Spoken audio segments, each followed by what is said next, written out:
বর্তমান সময়ে ছাদ বাগান পছন্দ করে না এমন মানুষ খুব কমই আছে। সবাই মোটামুটি কম বেশি একটু ছাদে বাগান করতে পছন্দ করে, সেটা ফুল হোক আর সবজি। আমরাও কিছু গাছ লাগিয়েছি। তো এটা হচ্ছে কোরিয়ান টমেটো গাছ, ছোট ছোট হয়, এটা বেশি বড় হয় না। তো এটা লাগাইছি, তারপর লাগাইছি স্ট্রবেরি। মাশাআল্লাহ আমাদের স্ট্রবেরি গাছটায় স্ট্রবেরিও ধরতে নিচ্ছে ছোট ছোট এখনও।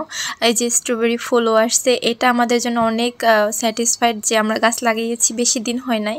তারপরে এপাশে ফুলকপি গাছ লাগিয়েছি, তারপরে এতে ক্যাপসিকাম, একটা ক্যাপসিকামও হয়েছে মাশাআল্লাহ। আর এই পাশে অনেকগুলো ফুলকপি গাছ লাগিয়েছি এবং ধনিয়া পাতা গাছ, আর বেশিরভাগই ছিল টমেটো গাছ বিভিন্ন জাতের।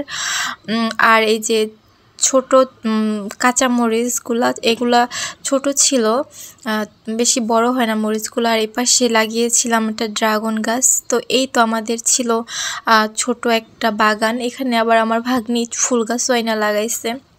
তো আজকের আমার এই ভিডিওটা কেমন লাগছে অবশ্যই সবাই কমেন্ট করে জানাতে ভুলবেন না। আল্লাহ হাফেজ।